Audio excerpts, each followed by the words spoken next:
We got Fantasy Football Waiver Wire Week 14. This is important because at this point, look, Dave and I, we were going to do a Fantasy Football Dynasty. You can check back in the channel. We just don't have the time to do it today. We went long, but let's just talk about players that can help you this week. We're in the playoffs here. Redraft especially, all you care about is week to week at this point. So quarterback, look, I know who the number one quarterback is. He's going to be available in most of your leagues out there. It's Jalen Hurts. So I'll let you talk about him because you've been talking about him. There's one player who stands out head and shoulders above the rest in this week's waiver wire article, and that's Jalen Hurts. He is somehow only rostered in 1.4% of ESPN leagues. I cannot believe that. This is the next Konami code quarterback who rushed for over 20 touchdowns and 1,200 yards in one season at his last year at Oklahoma. 4.59 speed. You saw it against Green Bay. He completely came in and just changed the entire tone of the game for this Philadelphia offense. They look like they had life.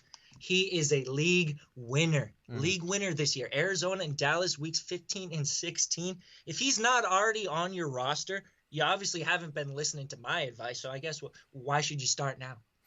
I don't really have a second quarterback. I'm looking through, and I'll tell you, if you're super desperate, and these are like super flex or daily fantasy plays, matchup wise, look, if Taysom Hill is still out there, obviously you can pick him up, but he's probably gone in most of the leagues out there. There are some like leagues where you have a lot of people don't pay attention too much. He'll be out there, but for the most part, if you're watching this, you're probably in a league that's gone.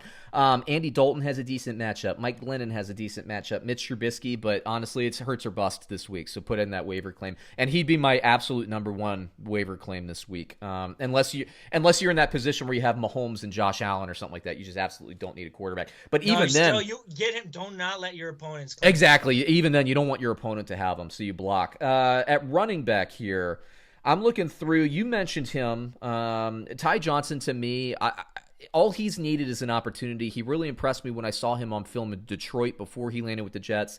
You have enough injuries. He did really well. Now, against a struggling defense, mind you, but he'll get touches, so I like him. Do you like anybody else, David? I'm looking through the list. There are a couple, but yes. Yeah, I just want to say for quarterbacks, it really is brutal. Like you mentioned Dalton, and then the other names I had were Nick Mullins and Phillip Rivers were the guys with decent matchups. Yeah. It is brutal to be streaming quarterback this year. At running back, Ty Johnson was my number 2. Cam Akers, I think, has got to be the number 1 claim. Yeah. If he's still available. He shouldn't be if your league knows what they're doing. But he's still only rostered in 35% of ESPN leagues. So he's out there in a chunk of leagues.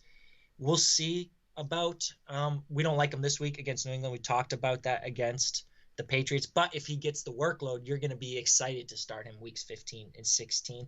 Also, one more who I did have listed, who in deeper leagues, like we're talking deeper leagues here, if you need a spot start, Kalen Ballage.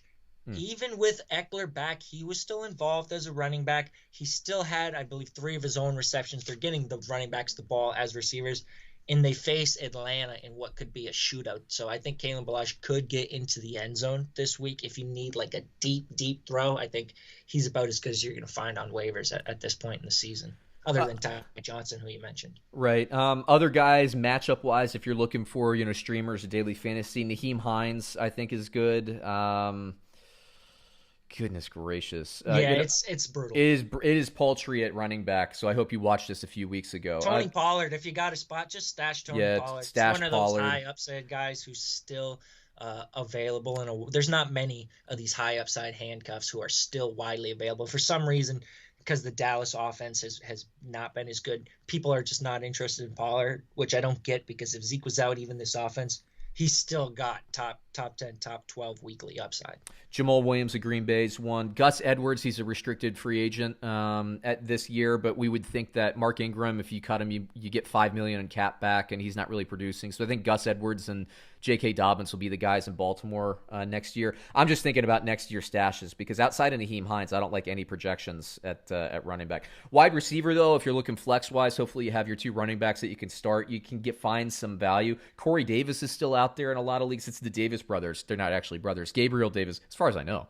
Gabriel Davis in Buffalo with John Brown on injured reserve. Those are the 2 guys I like, and I don't really love anybody else on wide receiver coming off of the waivers. It's funny you said that because Corey Davis actually did have a brother in the NFL who was a wide receiver, but it was Titus Davis. It was not Gabriel Davis, who, condolences to Corey Davis, unfortunately passed away this year. If you remember it, Corey Davis was coming off a tough week, having to play that week. But I think Corey Davis is pretty widely owned. I went a little bit deeper. I think Alan Lazard, he's only that's a good one. 30% owned right now. Talk about how he hasn't gone below 7.5 fantasy points in any of the games you were going to start him this year. He went below in his first game back from injury after he missed about, I think, 6 games. You obviously weren't starting him that week. But he's just been week in, week out, extremely high floor, and he's got a high ceiling as well. He had a 28-point game against New Orleans.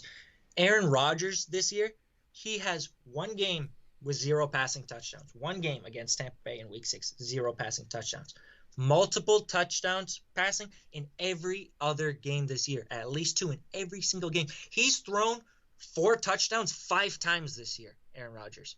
5 times this year. He's thrown 3 or 4 passing touchdowns more times than he's thrown 0, 1, or 2 passing touchdowns. So the touchdowns are just all around. The schedule is cake going forward. You got a great chance, Alan Lazard, either putting up like 3 catches, 50 yards, or a touchdown every single week. Let's move it over to tight ends, and they're kind of the same 3 I've been talking about for weeks. Guys that you can get at this point. Tunyon for Green Bay, same argument that you were just talking about with Lazard, David. You got Schultz and you got Jordan Reed until Kittle comes back. For me, it would be Tunyon and Schultz would be the top 2, and Reed if you're desperate and you can't get those guys. Yeah, I think Tunyon's up above the 50% threshold now. Dalton Schultz, though, the floor is there. Again, you're not finding these ceiling guys who are consistently producing ceiling games available on waivers in week 14 of the year, guys. It's just not going to happen. So what are you looking for? Either these high upside handcuff running back stashes, which we kind of talked about, or you're looking for these wide receivers and tight ends who have had the floor and then have a matchup that will allow them to kind of get to the ceiling. Dalton Schultz hasn't had these ceiling games this year, but he's got 7.4 fantasy points in 8 out of 10 games since week 1. Week 1 we're not counting because Blake Jarwin started. 8 out of 10 games, 7.4 fantasy points. Throwing a matchup against Cincinnati with an Andy Dalton revenge game narrative. I mean, Dalton Schultz needs to be in a good chunk of starting lineups this week for teams who are streaming tight end, which is the majority of fantasy teams this year. Yep, agreed. Now, defense and special teams, last week it was tough. I do like a couple of the matchups this week. I'm going to start with the obvious one. They're probably not on waivers, but, it really kind of depends on your league. The Seattle Seahawks are playing the New York Jets this week. That's probably the one for me that I think has the least amount of risk with it. Other matchups I do like, but I'm worried about, possibly the offenses that they're playing could outproduce. So Seattle versus the Jets, that's the crown jewel. And then after that, I have a couple ones. Do you have any ones that you like? It's looks like another tough week for streaming defenses. And hopefully you stash Seattle, but I think that was like the defense stash of the consensus. Everybody wanted to stash Seattle. So I think it's a little bit too late for that. It's going to be harder, yep. Tennessee against Jacksonville. Glennon's been playing well. I expect the wheels to come off at some point for Mike Glennon. I don't expect the good times to last. In Tennessee, they need a bounce back. They need to dominate. They need to get back to winning football games and playing good defense. And I think they could have a decent game against Jacksonville this week. The Rams take care of the ball and they run it, but you and I both think that New England versus the Rams is going to be a lower scoring game, so that's one. But there's risk there because I think the Rams offense, like I said, they take care of the ball and, and they're a talented offense. Denver versus Carolina. Denver's defense has been playing exceptionally well, but what I don't like is Carolina has some talent on that offense and they're coming off a bye week, so that has some risk as well. And I think I like the flip side. I like Carolina against Denver. Yeah, that's actually, 2 weeks to prepare. That's a good one. I didn't have that one written down, but I agree with that. That's a nice one.